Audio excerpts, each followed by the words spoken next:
You're listening to a Sculpted Life podcast brought to you by Pal Tiya International. Interviews with creatives around the globe. Our sculpting material, Pal Tiya Premium, is the all-weather sculpting material. Add water, knead like dough, sculpt it. Make art for your garden. No firing, no molds, no kidding. As mentioned in podcast episode 0, some people we interviewed for A Sculpted Life didn't have access to the most amazing recording equipment, so sometimes the sound isn't exactly crystal clear, but we do hope that you get a lot from it nonetheless. Enjoy.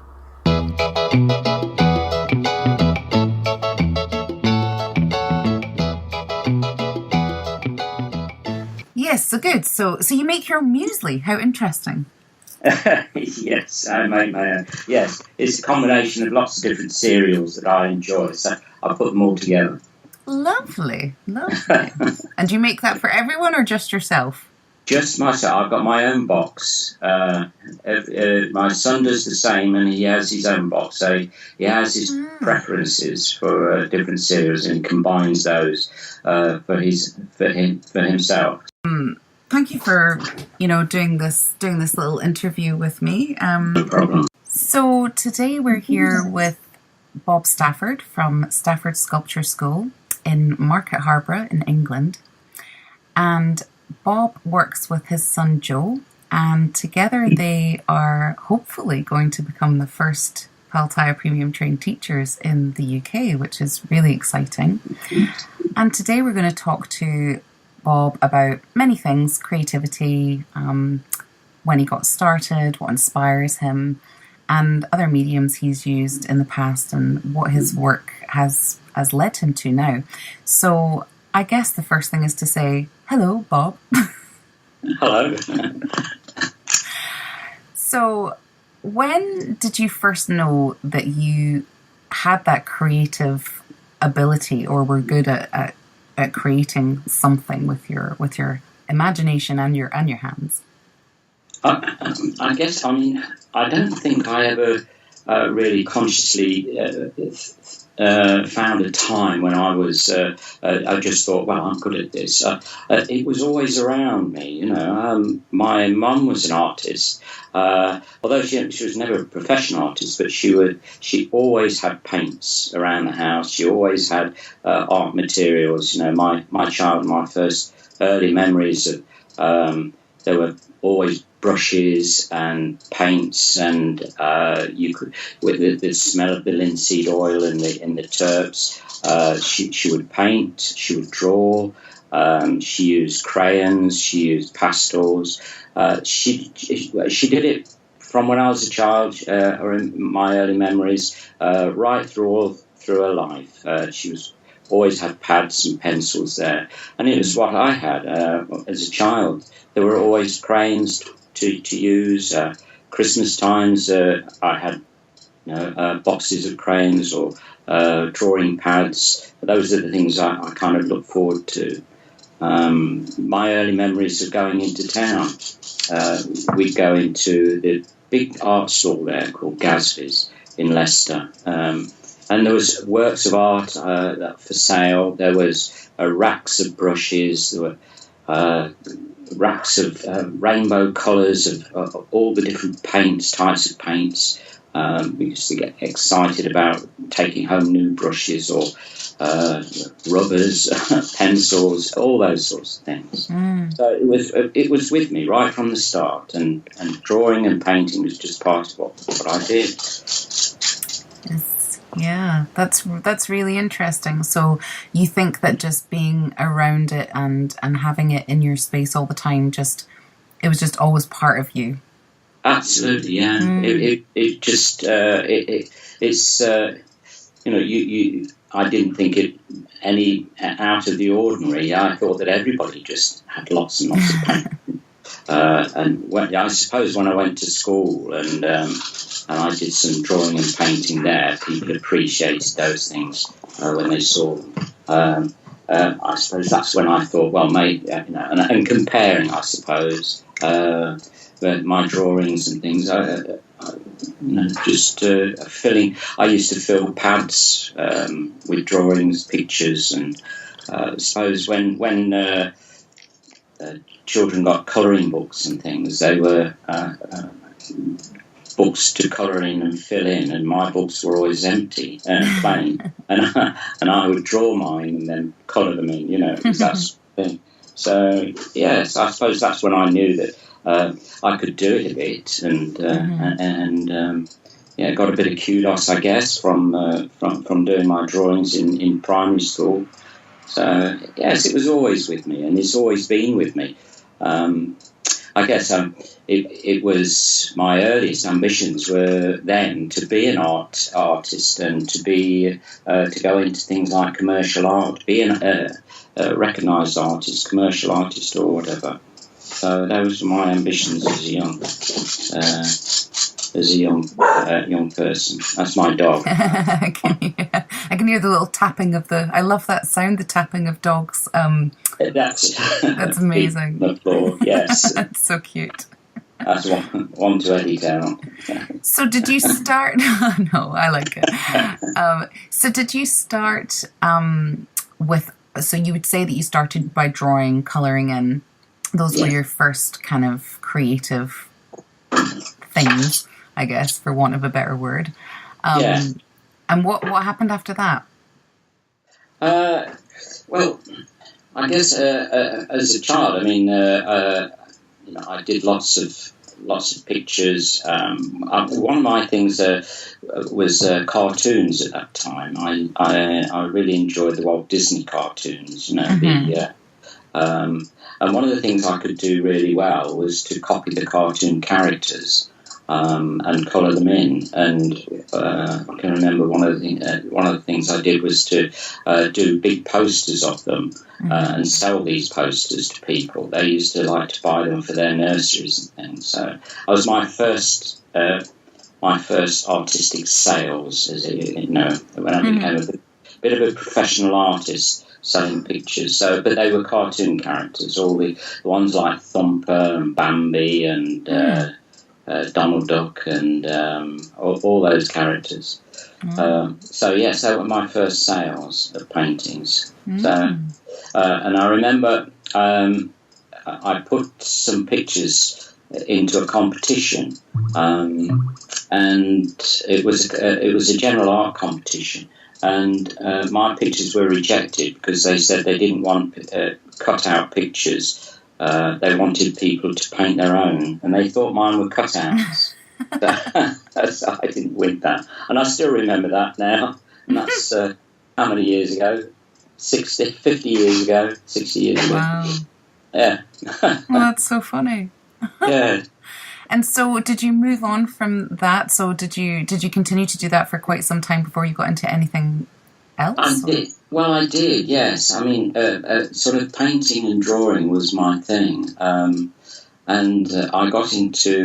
eventually I got into teacher training college on the strength of my pictures. So when you go to your interview, you take a portfolio. I wanted to go to art college, but couldn't get into art college. You had to have some GCSEs, they were called then, or GCEs then. I didn't have any. I went to a secondary modern school, which was then when you didn't pass your 11 plus. But I did art there, and I had a very good art teacher there. He used to take us out and get us drawing out of the backgrounds, the back of the grounds of the school, and we would draw things like the allotments, the garden allotment sheds, and old build things like that. He used to set up still lifes to draw, and he was very encouraging. And some of my pictures then were put on around the school, framed and put around the school. I remember. Yeah, so that was kind of my painting and drawing, and that got me into teacher training college eventually, because I did night school to get the qualifications to get into teacher training, and got into teacher training.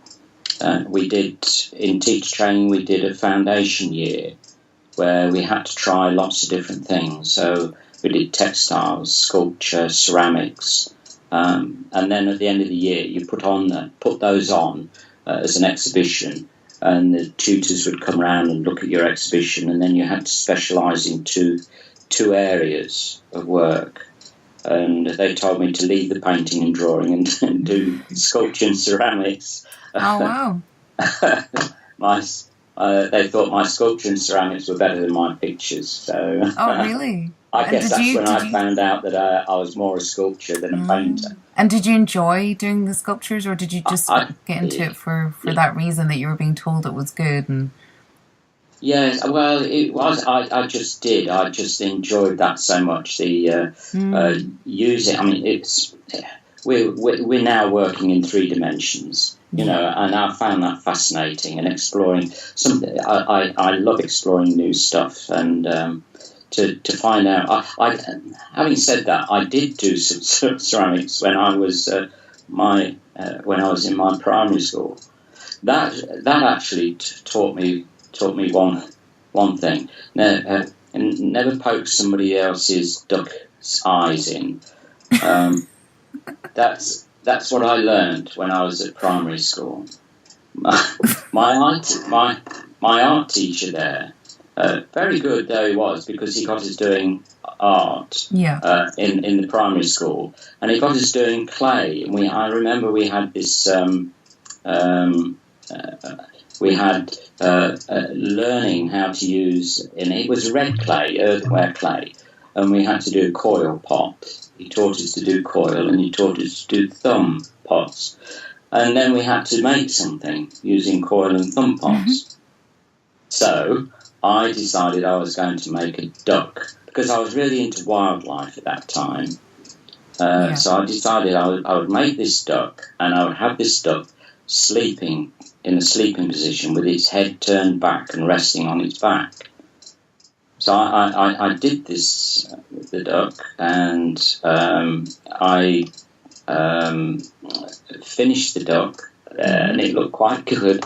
And then just before he took it away to be dried and fired, he said, now, you need to put the eyes here and here. Mm-hmm. And he poked a hole with a modelling tool where the eyes go.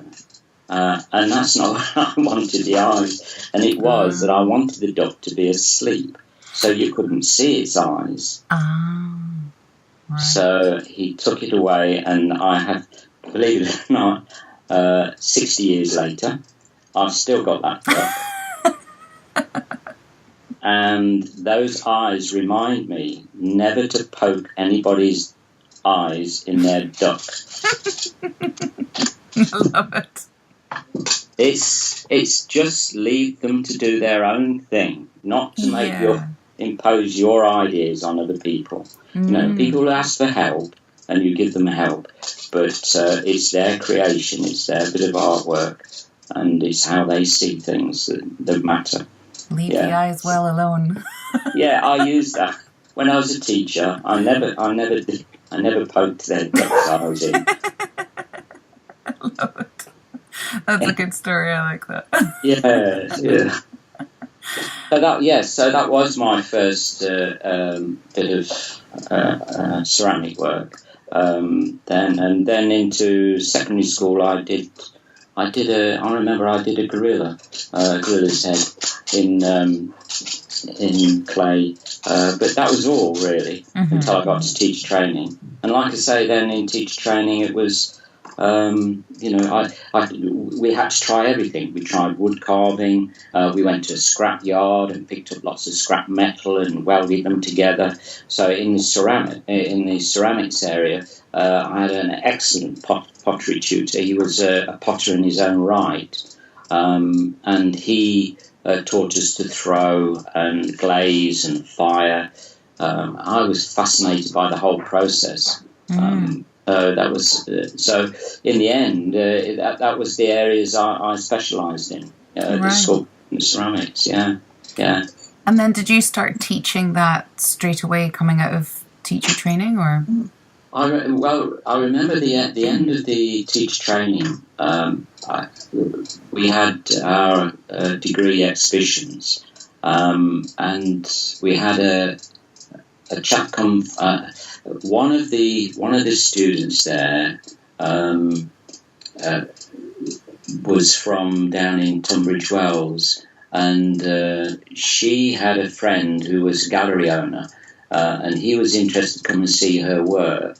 But he also looked around all the exhibitions of all the other pieces of work, and he saw mine, and he actually asked if he could have my work down in his gallery in Tunbridge Wells. And he put on an exhibition called Up and Coming Young Artists, and he took all my work and sold quite a lot of it and wanted more. So that was a real boost. I thought, here I go, I'm an up and coming young artist. But then I got a teaching job in a primary school, and that really took over my life, really. Teaching in primary school. And of course, art is a wonderful subject for primary school kids. And it's a way of teaching everything else. You can teach it through art, you can use art and crafts, and so 35 years later, I did get my own studio. I had a studio when we moved back from, we went to Australia for a while, where my son was born there. When we came back, we moved into a cottage, which is where we are now, and we had an outhouse there, and I turned that into a studio. That was my first studio, and that lasted about 4 years. Then my son took that over as a bedroom. Right. So you lost your studio. I lost my studio. There's the dog again. I'm sorry. No, that's all right. That's okay. It's cute. She's defending the homestead from the postman. That dreaded postman. So I guess that leads really nicely on to the next question. Yeah. Because you've basically said that you taught it. So do you believe that everyone has a creative ability, or that it can be taught, or do you think it has to be in someone from the very beginning? Do you know, one of my things is that I think everybody has it, but I think so often you can damage that. It's very easy to damage that self-esteem and that that sort of freedom and imagination that children have we seem to want to make judgments about everything, or quantify or value, put a value on it in terms of whether it's good or not good, and that's such a killer for creativity when we make judgments. I always, in my classes, and my teaching was done mainly in primary school. In my classes, we would have the value judgment of I like it. I get some feeling of enjoyment when I look at it, rather than it's good or it's not good. Do you understand what I'm? Does that make some sense? Yeah. You're saying some of the things we used to do, like we used to have a look at some of the modern artists, or we used to have a go at some of the modern art styles, or we'd have a go at making things out of scrap materials, everything in between. But then it was people would say, well, I would hold up 2 pieces of modern art from artists, and I said, well, which one do you like? And they would have a preference, and there you are. You're saying that gives me a feeling. I like the colours, or I like the shapes, or I like what is done with the interactions with all these different colours and shapes. I prefer that one to that one. There you are. You're making a judgment based on your feelings and your how attractive it is to your eyes. Yeah. And that's not a value judgment. It's good or it's bad. Because then you're saying well, I can't do art, I can't draw, I can't do this, because it's not good. You say you either, and I have pieces of work that I like better than other pieces. I think represent what I want to say in a piece more than another piece does. So it's that kind of value judgment that I think is more important. Does that make sense? Yeah, absolutely. I mean, it's all subjective as well, right? Because you could hold up a picture to me, and I say, "Oh, I prefer the one on the left," and you say, "Well, I prefer the one on the right."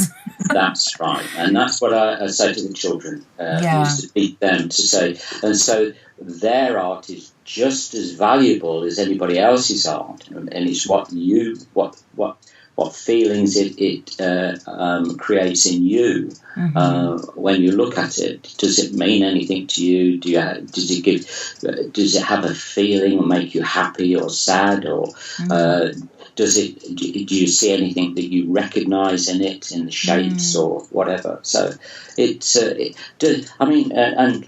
other things like, does it perform a function? In crafts and so on, it performs a function and it looks good. Yeah. So it's that kind of thing,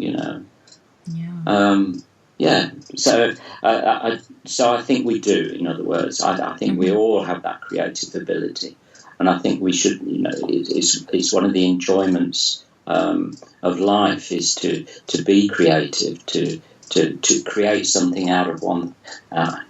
In case of clay, sorry, that's my phone. It's like the school bell going. Yeah, we're having a musical time as well. I love it. Dogs and bells and I'm very much with you on that. I believe I once heard a writer that I very admired saying that she thought you had to be born with the ability to write.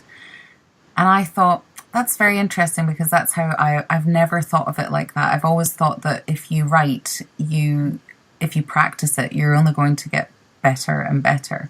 Yes. And if you read, I read Stephen King's On Writing once, and he was very much like, if you want to be a good writer, you have to read copious amounts, because you have to hone your own craft. So I believe that you can teach someone to do that too, but a lot of people don't. So it's quite interesting to hear different answers on that question. Yes, I think that's right. I mean, you can teach as a writer, your vocabulary expands as you get older. Your ability to put words in different orders. But you like you say, reading. I mean, everything you do, your life experiences influence what you do, what you produce, because you put all that into it, whether it's writing or a piece of artwork. So we can only. Now, this is one of the things in teaching. When we're teaching, the child brings to that new experience, whatever it is, all his experiences so far. Yes. Because that's all he's got. Yes. He's got that. He uses those to explore this new experience, and to learn and add that to his knowledge and skills and abilities. And so you build up. And as a teacher, you don't know what those are, what they're bringing to them. You can make some judgments, but you don't know what they are. So you don't know what their learning experiences are as they're doing it. So it's a matter of giving them lots and lots of experiences, adding to that. That sort of bank of skills and what we used to call their toolbox, I suppose. But then adding new materials to it, new experiences, so like different kinds of mediums and so on. So that because in the end you don't know whether somebody's going to be one of the greatest sculptors or one of the best tennis players ever, unless they get a racket and have a go at tennis, unless they have a go with clay or with paint or whatever. So it's giving them lots of experiences, I think, in those early years, because you just don't know. I mean, when if you look at some of the artists when they were, Van Gogh, his art was seen as sort of very childlike and naive, and I mean, if you compare it with the realism of some of the other painters around there, he was forging a new path down and we now recognise him as a great artist. Yeah.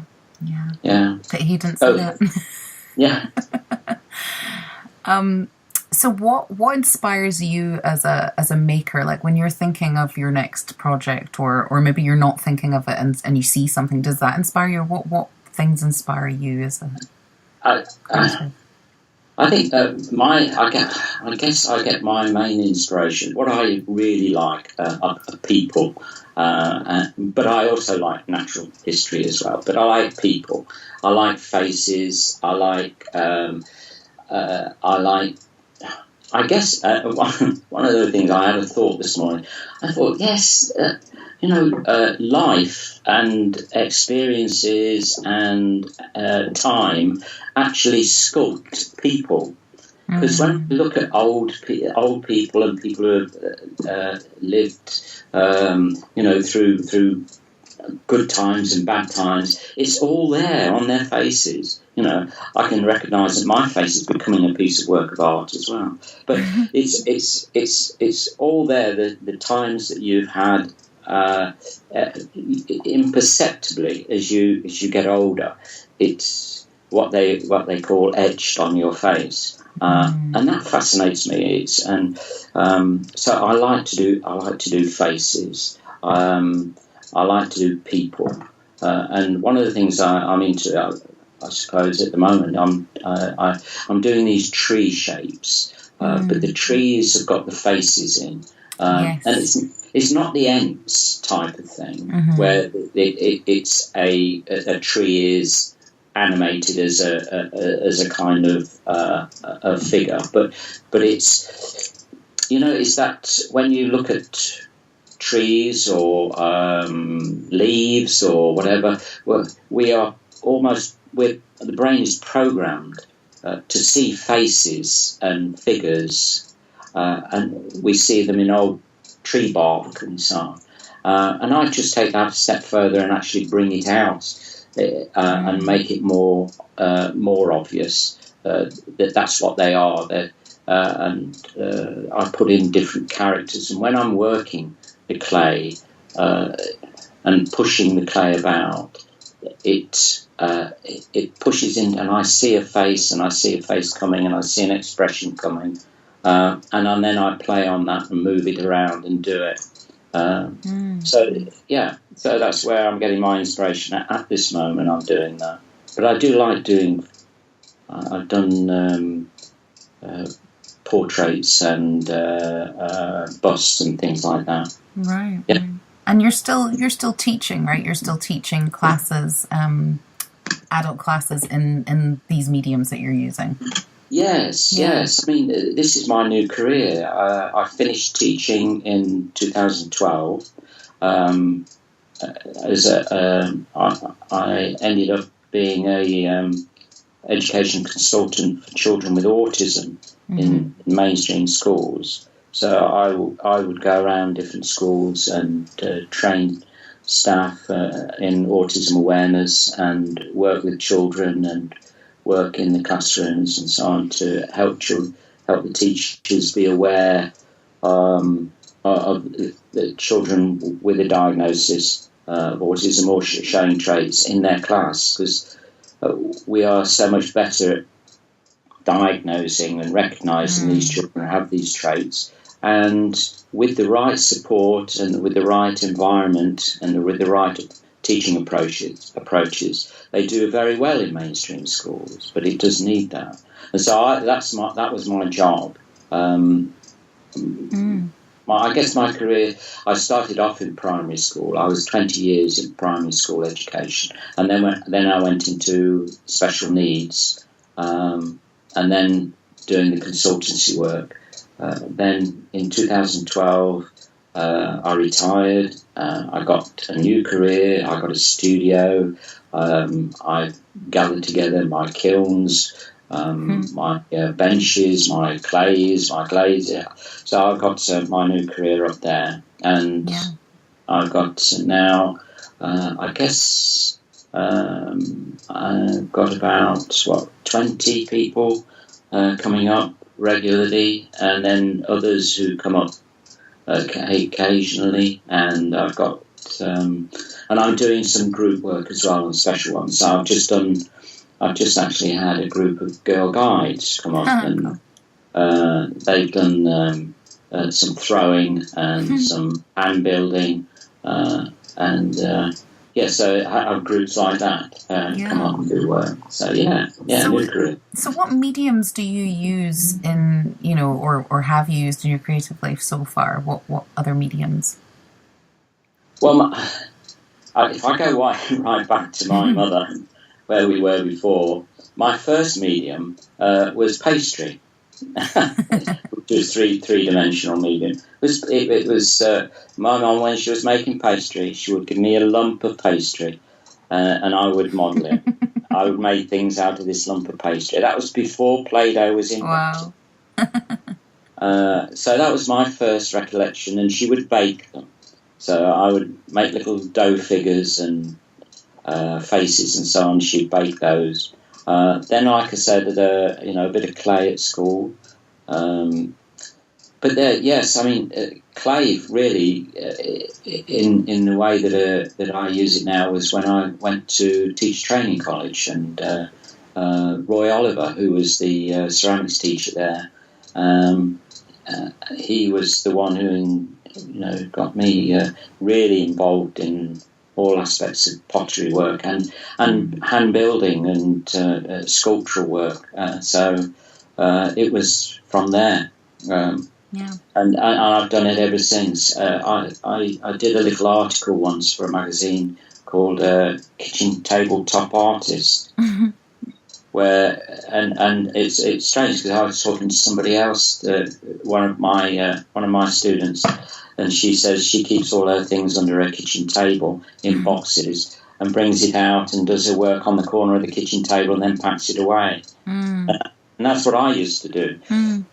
Because without a studio, that's where it all worked. And then I would take my work to night school, and where they got a kiln, and fire it at night school. Yeah. So that was my first ability to do it. And in the schools, quite a few schools have still got kilns, although they're becoming rarer now. Yeah, quite expensive. It's a shame. Yeah. So I guess how did you first find out about Pal Tiya Premium? Well, that was my son. He found out about that because we often talk about wanting to do some big stuff, and these trees we quite like the idea of getting bigger and bigger in the sculptures. I like big sculptures. And he's on all these different forums and sculptural sites, and he hit upon Pal Tiya and told me about it. He found it it's in New Zealand, and they've got this material that dries in the air, goes really hard, and you can build as big as you like. And I watched the YouTubes. I was fascinated by it. This material that you could put on an armature, because on clay you can't do that, and that's one of the things. It's being frustrating. You've got to if you make big, you've got to build it up very slowly so the bottom's drying as you're building on top. And then it's still got a limited strength to how big you can go. So you build in sections and join, but also a limit on how thin you can go. Sharp, thin bits and so on, but very brittle. So this material sort of fascinated us, and so we got in touch and said, when are you bringing it to us? Oh, where's she going? So he found out about it on the forums, and when you found it was coming to the UK, you snapped that limited. Well, we sort of said, when we got in touch, we emailed and said, bring it here. But why aren't we here? Get it over here as soon as you can. We want it, and there's a huge market. There'll be a huge market for it. Because we think of so many things, but it's already being used for that over in New Zealand, with the film sets and stage sets and as well as artistic pieces being made and all the classes that are going on. We could see that it had got a real future here. So yes, so we want to get it. And then we a little bit of disappointment when we heard that it was going to America first. Yeah. I said, well, look here, you got the Union Jack on your flag. Right's right, but yes. So and we're really pleased. We're really thrilled when we got our first bag of it. I've been looking forward to it. It seemed like it must be a year since we first got in touch, and then it was, we're saying, well, after sort of middle of the summer, we're expecting a delivery over here. So yeah, we got our hands on it. And you had when you decided, when we put the call out about looking for possible teachers in the UK, so you had that call with Kim. To see how you liked, to mix up your first batch and to have a go of it. And so I'd love to know what your first impression of that was. That was amazing. I mean, talk about distance learning. I mean, I was in my studio looking at my iPhone at Kim in her studio in New Zealand, and we were talking to each other in real time. Yeah.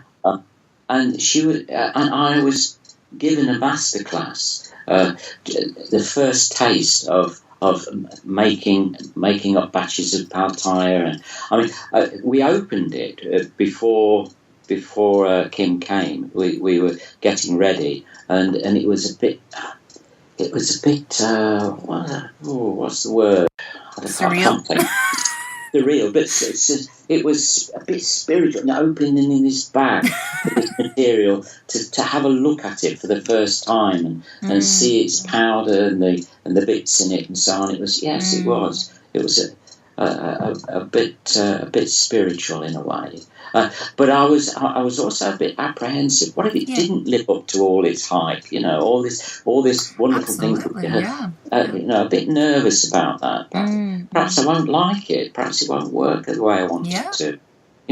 So because I'm clay. I know clay. I know what it'll do and what it won't do. Yes. It's been my my sort of medium of choice. I've tried make and bake with pastry. I've tried plasticine was the one I used to get at Christmas when I was a kid. I've tried all those, from air drying clays at school. We tried all that sort of thing. Yeah. So what if this is just another one of those? And it's, Joe was quite into sculpting. Sorry to advertise, but yes, that's he's very good at that. They're very small stuff there, but clay was still my medium of choice. So opening it and then having that masterclass with Kim, it was amazing. It was surreal. I got my iPhone propped up on a couple of stools on top of each other, so it was eye level and pointing at me, and it's talk about. We'd also got an audience of you and Richard, and Richard and Joe watching while we were doing it. And that was amazing. But yes, I mean, I've gone on from there, and I'm still exploring the material. Yes, yeah. I'm still finding new things. It's really great finding out new things, what it will and won't do. My first thoughts were, well, this is just like clay because it's plastic and it moves like clay, and you can and you can model it like clay, and then it's not like clay. It's something totally different, really, because it goes harder, and then you can apply more levels on, and you can work more immediate. Yes. You don't have to wait for the clay to dry and then put on more and model that. You can just go straight ahead and build with it. And the other part, which I I'm getting more used to is the use of foil for the armature. Yes. Yeah. And Joe's got right into it straight away, but it took me a bit more time. Joe built his first foil armature. Oh, the Tree Man. That was amazing. Is that the one with the tendrils for the arm? Like the... Yeah. I think, it was fantastic. Well, that's what it will do, where, clay, you could not do that for clay. No. But because you're making this armature in wire and foil, you can make it do things that so there's a whole new area to explore, being able to do that. I'm only just starting to find out what it can and can't do in that area. So Joe made his foil armature, and because he works very precisely, and he made the armature so that it was almost the finished sculpture. And then he applied the Pal Tiya, and he's still working on it now, but he works on one area at a time and finishes that area and then works on another. He works much like that. Whereas I more work where I covered the whole thing in Pal Tiya and then started building up on top of that. And I did actually make some sections. So I made some branch sections separately and then joined them, which was good because that meant that I could make we weren't trying to work inside branches. You could make the whole branch separately. And then put it on top. Yeah, and then bond it on. Okay. Yes. Yeah. And then I also applied more foil on top of the Pal Tiya, glued it on, and then put more Pal Tiya on. Right. So that's another thing that I can do. So I'm finding out all these things all the time. Yeah.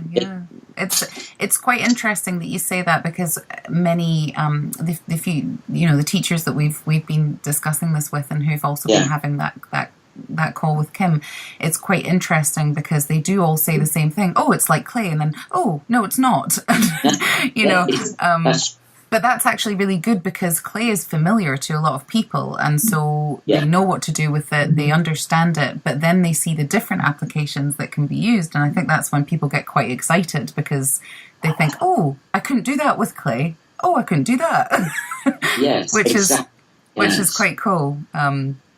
So it is. So it's... It has got so many more possibilities, and I don't know them all yet, which is exciting. That's what I like that part of it. Yeah. The fact that I'm seeing new things, and I think, I could do that, but I can't do that on this one. But I will have a go at that at the later stage, and have a go at doing. I've got some ideas about because it has got that strength when it's thin. Yes. And so there are things that are opening up now, especially with Joan and my work at the moment, working on these trees. What our aim is to make a little forest. We've got a wood or a spinney at the moment, so we're building up to a forest. We quite like the idea of putting all these together, but also the idea that we can build big. Yes. Yeah. And take something that we've done and use it as the maquette to build a bigger one. And I've got space outside, and so that'd be really interesting seeing them all sitting together outside. That's something that I'm looking forward to. Putting all these things together. So we've got a forest of trees and so it'd be quite mystical. In fact, yes, the idea of making a wood of some kind and covering them, putting plants and ferns in amongst them, and putting some plants on them, and then one idea is give it a bit of a smoke treatment and do a bit of film them together. 'Cause we did that with our pumpkins. I don't know whether you've seen our pumpkins. But oh yes. Lovely. Yeah, and I Yes. can imagine, I know that you can't use Pal Tiya Premium for a fire pit or anything, but I can just, for some reason, when you were saying that, I thought of either fairy lights strung through the trees, or little, those little tea light holders that hang from trees with little tea lights dotted around the place. It would just look lovely. Yes, beautiful. yes. Yeah. Making a magical place, can't you? With these, the trees and with their faces in, and recreating that thing where you go into a wood, perhaps in the autumn, where there's a mist on the ground there. The bracken and lots of the leaves on the floor, and then seeing as you see in the shades and the shadows of the bark, the faces and features of people, the characters and so on. I think that's just magic, because that's what you do when you're walking. You see those things, don't you? You see them in your mind's eye. Oh yeah. The trees have branches become hands, and the roots become feet, and yeah. There's a magazine there's a magazine here that I've found.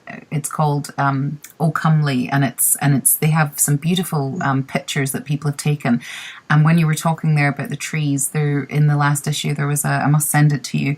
There was a forest, and it's somewhere in England, and it's they call them the bendy trees, and they all kind of twist and bend round. And she took a picture when it was that foggy morning, and it was all bathed in this really mysterious light, and the trees are all bending in the middle, and it looks fantastic. So I think that would be very inspirational to see as well. Yeah. Cool. Yes. I mean, it's so atmospheric, isn't it? I mean, and especially the sort of autumn time when you get the colours of the leaves as well, and the sun breaking through clouds and mist. So yes, something create along those lines. And have you? I guess so. You've been trying it, but I guess you haven't tried painting it or anything yet. You've not gone as far as painting it yet. No, I'm looking forward to that actually. Yes, it's something a new thing to learn. As a new user yourself, any tips for people starting out using their first bag? I would say just go for it. I guess the one that I've done is I've taken something that I've made before, the kind of structure and everything. The tree. Because and part of that is to compare and contrast how I can work with clay and how I can work with Pal Tiya. And so what I'm finding out is what it will do that's similar to clay, and what it will do that clay can't do. So I'm finding out all those things. So it's just go for it and have a go and experiment and see what it will do. I don't think there's any. Not to worry about it. Not to be. I was a bit anxious about. Sure. How it would work for a start, but just go and enjoy it. Yeah. Oh, how interesting! It's really. I just love hearing everybody's stories and how people got to where they are. I mean, it's interesting how you say your mum kind of was your first sort of way of seeing that there was an artistic way of being, and now your son is also, so I'm guessing he got that from you as well.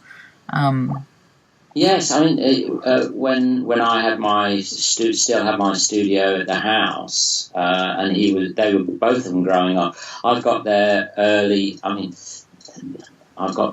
models and pieces that I fired.